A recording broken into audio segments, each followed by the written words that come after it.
Hey, you guys, welcome to the Danger Zone. It's Ashley. Lots of love and many blessings your way. All right, y'all listen. We have some serious stuff to talk about today. Now, I've been apprehensive, sitting the fence about whether or not to share this. I spoke with some high-ranking people yesterday. This is public record. It's not like Anyway, you'll see. All I'm going to say is, please don't kill the messenger. I'm not talking to y'all. You know who I'm talking to. All right, let's get on with this. Okay, so 'tis the season. Here we are at tax season. I've talked about this in a video in the past. But remember how we were talking about they're going to have to go in. They're going to have to check out all the financial records belonging to Meghan. Now that she's married to Harry, they're going to have to pull in his financial records, I'm sure, especially since she lives there on the grounds, the estate. They're about to blast their financial situation wide open. This is everything the Queen does not want, because the truth will come out. And so, I mean, they give some financial reports every year at the end of the year, but they're bogus. I've looked over them. None of it matches up to what's been put out there or what they themselves have said in the past, what their budget exceeds or what they've gone over in budget. But what's going on is the fact that the bigger issue is what she's getting from the royal family. That's going to be the problem with the IRS. We know that Harry, on his own, he gets 450,000 pounds or dollars, I'm not quite for sure, a year, plus an additional $2 million every year from his dad, okay, as an allowance. My God, wouldn't you like your dad to give you an allowance at 40?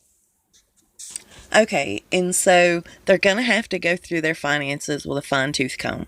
She was making, I think, $450,000 a year off of Suits. I don't know how.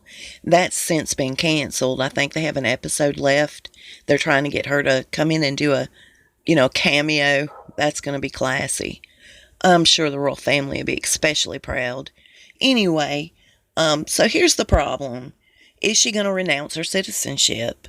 It would be easier for her to renounce her citizenship than for her to allow the IRS to come in and kind of raid the financial situation of the British royal family. What do you guys think? Also, if she renounces her American citizenship 100%, which you have to give it up. It's bad enough that this child will be under the thumb of the Queen, which I find frightening. I don't want anybody having full control over my child, but the Queen does get certain control over the children in this family. So it's bad enough that she's already in that predicament, but to renounce her citizenship 100% and not stay just dual means that she really doesn't have a leg to stand on. In the event something happened between her and Harry, she has a fight on her hands already, but I just don't see her escaping with her child back to the United States. It's really hard to get back in once you renounce your citizenship. Several articles have been written up about this. They've consulted with experts over this. So it's just what it is. Do the British royal family want the IRS to expose whatever's in their purse, their pocketbook, their wallets, their piggy banks, or would it be easier if they could get Meghan to renounce her citizenship? That's their decision. It's just out there. I'm just repeating it. This is where things get a little more fascinating. This is what I'm about to tell you is currently under investigation with the right people. And I want to thank you, you know who you are, for sharing this information with me. I would have never known otherwise until this all came out in the wash. And upon entering the British royal family, Meghan was valued at $5 million. A part of this value is the house, valued at $890,000 that Doria currently lives in. Doria acquired the house through her father's death. Her father acquired the house through his sister's death. His sister passed away without a will. She was a real estate agent at one point and acquired the house that way, leaving it, going to Mr. Ragland, Doria's dad, who was a quote-unquote eccentric antiques dealer, a ladies' man, very light on his feet, loved to dance up until his death in 2011. Keep that in mind. Doria's dad married Jeanette Johnson. The only baby they had together was Doria. That's the only child that the two had together. Jeanette Johnson passed away in the year 2000 at the age of 71. She was a very hard-working, humble-natured spirit, beautiful person. Megan loved her very much. They were very close. She was nothing like the Queen, quite opposite. In fact, Megan was very close to her grandfather as well. The same is not to be said for Doria. Doria and her dad had a very heated relationship, very rocky. A lot of bickering and arguments came out of it. In fact, there may have been a few times the police had to interfere and show up to kind of separate the two. And I've often wondered, since getting to know who Megan is, why they've always mislabeled her family. There's certain members of her family that have been mislabeled. There was a genealogist, a historian, gave an interview at one point to a huge news channel in Nashville celebrating one of their locals to be Megan's quote-unquote aunt. Nothing seems to be straight or titled appropriately or labeled right when it comes to her genealogy. I have since found out that Miss Ava Burrow, the school teacher from Nashville, is not her aunt. It is, in fact, her step-grandmother. She was several years younger than the Mr. Ragland, and they were married, and they produced one child by the name of Alvin Joffrey Ragland. That is Doria's brother. He's several years younger than Megan. He's in his very early 30s, and Miss Burrow is about the same age as Doria is reporting to be. I'm going to share with y'all what was shared with me last week. Here we go, and I'm going to try to read it as fast as I can. Okay, so fraudulent notarized grant deed dated February 2012. It's been 7 years, fraud by design. Alvin Azell Ragland had only 2 natural-born children, Doria Lois Ragland and Alvin Joffrey Ragland, called Joffrey. Alvin A. Ragland died a suspicious death on March 12, 2011, and without a will and testament.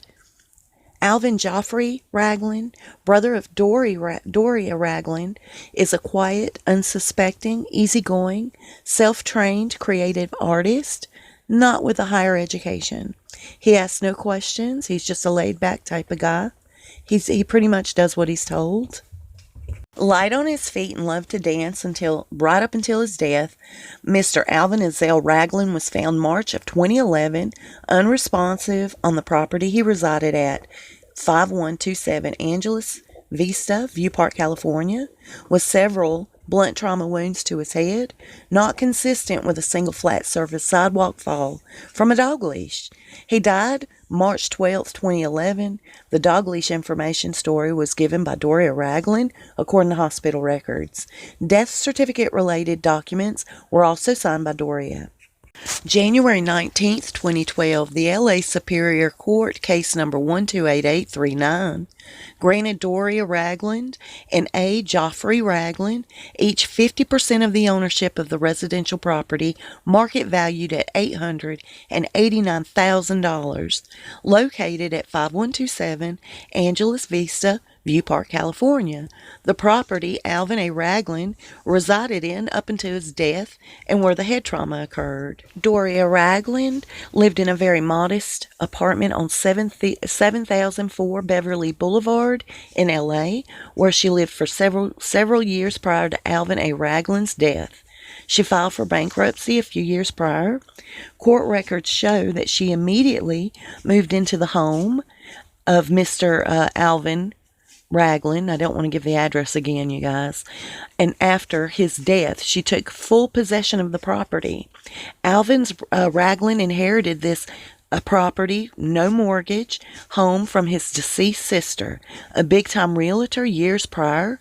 She too died without a will and testament. On February 12th of 2012, A bona fide gift deed is drafted and forged on February 23rd, 2012, transferring Alvin Joffrey's Raglan's 50% ownership share of the $889,000 property to solely herself, Miss Doria Raglan. Miss Doria Raglan had a tumultuous relationship with her father. There are multiple court cases where the two bickered over their disputes. It would be interesting to know if the father, Alvin, mentions in any transcripts of any physical harm, threats made against him, which he may be the cause of the mysterious death years later. We've had difficulty locating the notary who witnessed the 2012 bona fide gift deed transfer. There is a state of California notary renewal in that name, but we cannot find her. There's a death certificate for that name with no middle name that predates the signing of that deed, and we have not yet determined if that's the same person or not. Meghan Markle and her mother Doria Raglan are both estranged from Joffrey Raglan. Joffrey Raglan was not invited to the wedding in May of 2018 between Meghan and Prince Harry, nor were any other family members of the Raglans. Shy, quiet Joffrey Raglan never talked to the news press about the wedding or his no invite. He never attempts to capitalize from the famous relative's wedding. He stays completely silent. Meghan used this $889,000 valued home as part of her overall $5 million net worth in the news article in 2017 after the engagement announcement to Prince Harry. When the press refers to Meghan Markle being from an upscale area, this is the home the press is referring to. But actually, Meghan lived more around the Compton area. She only moved to the 5127 Angeles Vista address in 2011, along with her mother Doria, after her grandfather's death. And what can be told from the hospital records is that Alvin Raglan had several trauma head wounds spaced far apart. He was found with a dog leash wrapped around one ankle only, no hand, arm, or shoulder scrapes or injuries consistent with a fall to justify his head wounds. He would have had to have fallen at least twice. That means fallen once, stood up, and fallen again, but in a different direction. And A. Joffrey Raglan is younger than Meghan. His father and Meghan's grandfather married Joffrey's mother, who was 30 years younger than Alvin. In other words, Meghan is several years older than her uncle. Alvin, her grandfather, was an older man, a womanizer of younger women, light on his feet, an excellent dancer. Hard to imagine that he would trip over his own feet. And it goes on to say, because Alvin's cause of death occurred on the property, it would be interesting to know if the liability coverage for the homeowner's insurance policy was activated and who received the funds. Now, that was the end of it, you guys. I find it completely interesting because I've always heard through the grapevine that Doria spent some time in prison or jail, and it would kind of bring it together and make a little more sense for me. Anyway, I knew there's something shady about this. I have found some things that kind of line up with this, but I haven't had a lot of time to put into it. But I'll try my best to get to it and investigate it myself and research it, see what I find. You guys, I'll see you real soon. We'll talk real fast. Stay safe and be blessed.